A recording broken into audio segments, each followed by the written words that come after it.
بسم اللہ الرحمن الرحیم نحمدہ و نصلی علی رسولہ الکریم اما بعد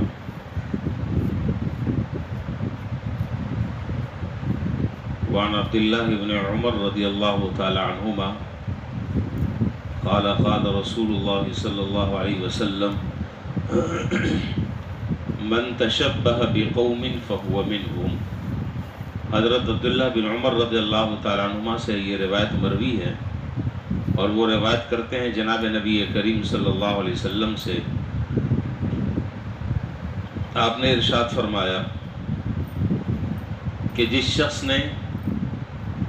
کسی قوم سے مشابہت اختیار کی وہ انہی میں سے ہوگا۔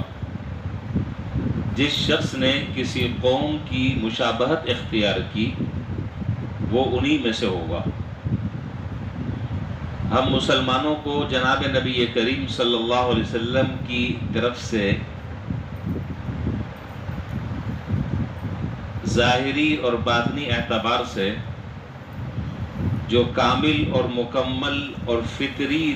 اور پاکیزہ طریقے زندگی اللہ تعالیٰ نے عطا فرمایا ہے،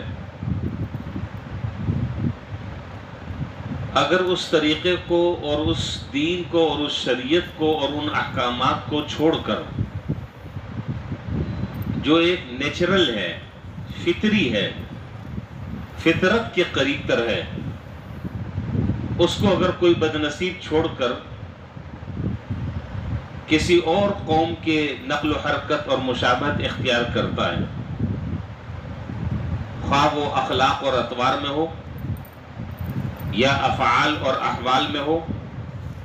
یا لباس اور معاش میں ہو یا ظاہری وضاحت میں ہو یا تہذیب و تمدن میں ہو یا طور طریقوں میں ہو، تو در حقیقت ایسا شخص جناب نبی کریم صلی اللہ علیہ وسلم کا امتی اور عاشق نہیں کہلایا جا سکتا۔ آپ کا امتی اور عاشق تو وہی آدمی کہلائے گا جو ہو بہو آپ کی اتباع کرنے کی کوشش کرتا ہے، ہر معاملات میں، ہر طریقے زندگی میں، ہر عمل میں، خواہ وہ کھانے پینے سے متعلق ہو، خواہ وہ رہن سہن سے متعلق ہو، خواہ وہ معاشرت، عبادات، اخلاقیات کے قبیل سے ہو، وہ حضور صلی اللہ علیہ وسلم کے اسوہ حسنہ پر عمل کرنے میں اپنے لیے باعث فخر اور باعث افتخار سمجھتا ہے۔ اور حضرات علماء کرام نے فرمایا کہ جناب نبی کریم صلی اللہ علیہ وسلم کا یہ ارشاد جو ابھی میں نے آپ کے سامنے عرض کیا کہ من تشبہ بقوم فہو منہم، جو آدمی جس قوم کی مشابہت اختیار کرے گا وہ انہی میں سے ہوگا۔ حضرات علماء کرام اور فقہاء نے فرمایا کہ اس میں عقیدے اور ایمان میں غیروں کی مماثلت اور مشابہت مراد نہیں ہے، اس لیے کہ اگر کوئی آدمی فکری طور پر ایمان اور عقیدے کے اعتبار سے غیروں کے طریقوں کو اختیار کر رہا ہے تو وہ تو آدمی سرے سے مسلمان ہی نہیں ہے، وہ تو سرے سے مسلمان ہی نہیں ہے۔ یہ بات اس کی ہو رہی ہے کہ جو ہے تو مسلمان، اس کا عقیدت بھی مضبوط ہے، اس کا ایمان بھی مضبوط ہے، لیکن ظاہری وضاحت جو ہے وہ غیروں کی اختیار کر کر فخر محسوس کر رہا ہے اور وہ اس کے لیے باعث عزت ہے، تو ظاہر ہے کہ ایسا آدمی جو ہے وہ سچا مسلمان نہیں کہلایا جا سکتا۔ دیکھیے یہاں پر دو باتیں ذرا سا اس کو سمجھ لیں، اہم بات ہے اور زندگی میں کئی موقعوں پر شاید آپ کے کام بھی آ جائے۔ دو چیزیں اور دو لفظ حدیث میں استعمال ہوتے ہیں، ان دونوں میں فرق سمجھنا اور فرق کرنا ضروری ہے۔ ایک لفظ استعمال ہوتا ہے تشبہ اور ایک لفظ استعمال ہوتا ہے مشابہت۔ دونوں کے احکام الگ ہیں، دونوں کے مطلب الگ ہیں، دونوں کا دائرہ کار اور سرکل الگ الگ ہے۔ یہ طلبہ جانتے ہیں تشبہ جو ہے باب تفاعل ہے سے، اور باب تفاعل کی ایک خاصیت ہوتی ہے تکلف۔ اس کا مطلب یہ ہوا کہ تشبہ کہا جاتا ہے کہ کوئی آدمی کافروں کی مشابہت اس قصد اور ارادے اور نیت سے کرے کہ میں اس جیسا نظر آؤں۔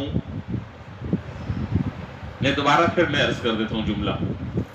تشبہ کہا جاتا ہے کہ کوئی آدمی کسی کافر کا کوئی طریقہ، اس کا کوئی لباس، اس کا کوئی عمل، اس کی کوئی وضاقتہ اس نیت سے، اس قصد اور اس ارادے سے اختیار کرے کہ میں اس جیسا لگوں اور اس جیسا میں نظر آؤں، تو یہ تشبہ بالاتفاق حرام ہے، اس میں کوئی گنجائش نہیں ہے۔ بات میرا خیال سمجھ میں آ گئی ہوگی۔ مشابہت کا معنی اور ہے۔ مشابہت کا معنی یہ ہے کہ آپ اپنی راحت کی نیت سے کوئی ایسا وضاقتہ اختیار کر لیتے ہیں، ایسا لباس اختیار کر لیتے ہیں جو کافر بھی استعمال کر رہے ہیں، لیکن آپ کی نیت اس جیسا لگنے کی نہیں ہے۔ ذرا سا غور فرمائیں، آپ کی نیت وہ لباس پہن کر اس جیسا لگنے کی نہیں ہے کہ میں ایسا لگوں جیسے یورپین آدمی ہے، نہیں، اس میں آپ اپنی راحت کا خیال کر رہے ہیں، اپنے آرام کا خیال کر رہے ہیں، اپنی سہولت کا خیال کر رہے ہیں، اس کو کہتے ہیں مشابہت۔ مثال کے طور پر فرض کر لیں کہ آپ ایسے کسی ملک میں چلے گئے جو کافروں کا ملک ہے، سخت سردی ہے، اب آپ کرتا شلوار میں باہر نکلے تو سردی کے مارے آپ کے دانت بجنے لگے، تو آپ نے کہا کہ بھائی کوئی گرم لباس دو، کوئی گرم توپ وغیرہ یا کوئی اس طریقے سے چوہا وغیرہ کوئی دو تاکہ یہ جو دانت بج رہے ہیں یہ بجنا بند ہو جائے۔ تو انہوں نے اپنے یہاں کا بنا ہوا کوئی گرم کپڑا آپ کو دے دیا، اب جب آپ نے اس کو پہنا تو اب وہ سردی اور وہ ٹھنڈک وہ دور ہو گئی۔ تو یہاں پر آپ دیکھیں اس مثال میں کہ اس مثال میں آپ اپنی راحت کا خیال کر کر وہ استعمال کر رہے ہیں، اس میں کوئی حرج کی بات نہیں ہے۔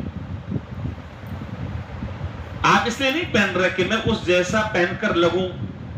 یا اس جیسا میں نظر آؤں، یہ نیت نہیں ہے۔ نیت یہ ہے کہ بھائی یہ کپڑا پہن کر مجھے راحت حاصل ہو جائے، اور یہ جو ٹھنڈک لگ رہی ہے، یہ جو سردی لگ رہی ہے، اس سردی سے ذرا سا کچھ گرمائش حاصل ہو جائے، یہ نیت ہے۔ اور حدیث میں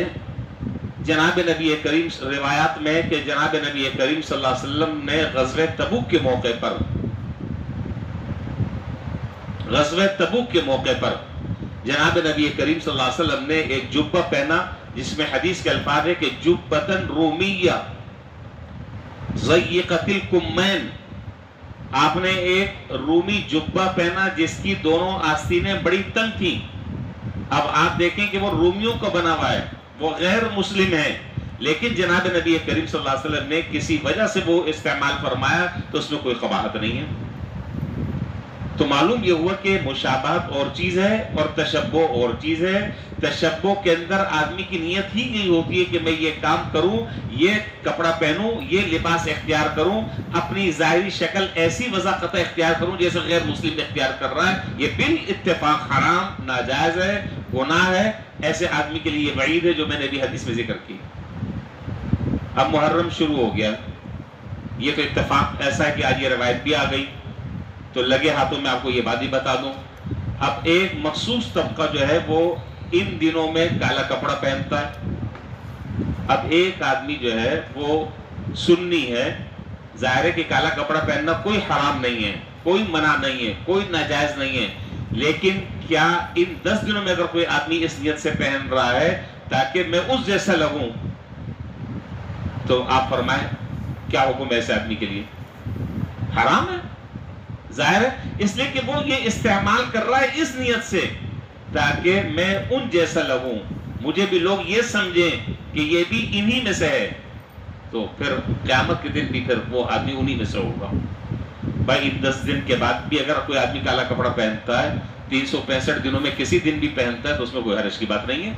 حضور صلی اللہ علیہ وسلم سے کالا کپڑا بھی پہننا ثابت ہے، اور نیلا بھی پہننا ثابت ہے، سفید بھی پہننا ثابت ہے، لیکن خاص ان 10 دنوں میں کوئی آدمی اگر کوئی ایسی وضاقتہ اختیار کر رہا ہے کھانے میں، پینے میں، پہننے میں، رہن سہن میں، تو اس کا مطلب یہ ہے کہ یہ آدمی ان جیسا بننے کی کوشش کر رہا ہے۔ اور مسلمانوں کو تو اس طرح کے تشابہ سے اور مشابہت اختیار کرنے سے منع کیا گیا ہے. ہمارے لیے تو جناب نبی کریم صلی اللہ علیہ وسلم کی جو ذات اقدس ہے وہ ہمارے لیے قابل تقلید اور قابل نمونہ ہے. ہمیں اپنی زندگی کے ہر موڑ پر حضور صلی اللہ علیہ وسلم کے اسوہ حسنہ کو اختیار کرنا، یہی ہمارے لیے دنیا کی اور آخرت کی فلاح اور صلاح کا ضامن ہے. پتہ نہیں میں آپ کو بات صحیح طرح سمجھا پایا ہوں کہ نہیں سمجھا پایا، زور میں نے لگا لیا. تو اچھے لوگوں کی صحبت جب آدمی اختیار کرتا ہے، احب الصالحین ولست منہم لعل اللہ یرزقنی صلاحا، نیک لوگوں کی آدمی مشابہت اختیار کرے گا تو اللہ تعالیٰ اس کا حشر نیک لوگوں کے ساتھ کریں گے. فاسق اور فاجر کی اگر آدمی مشابہت اختیار کرے گا، تشبہ اختیار کرے گا، تو قیامت کے دن وہ ان کے ساتھ ہوگا. اب دنیا میں یہ آدمی دیکھ لے کہ میرا آئیڈیل کون ہے، میرا آئیڈیل کون ہے، میری پسندیدہ شخصیت کون ہے. بس جس کا طور طریقہ اس کو اچھا لگ رہا ہے، کل قیامت کے دن اس کا حشر اس کے ساتھ ہوگا. اس پر کتابوں میں ایک عجیب و غریب واقعہ لکھا ہے، لیکن وقت ہو جائے گا، یہ بات میں انشاءاللہ کل آپ کو بتاؤں گا انشاءاللہ. اللہ تعالی ہمیں جناب نبی کریم صلی اللہ علیہ وسلم کی سنتوں سے سچی محبت بھی عطا فرمائے اور آپ کے اسے حسنہ اور نقش قدم پر چلنے کی بھی توفیق عطا فرمائے. وآخر دعوانا الحمدللہ رب العالمین.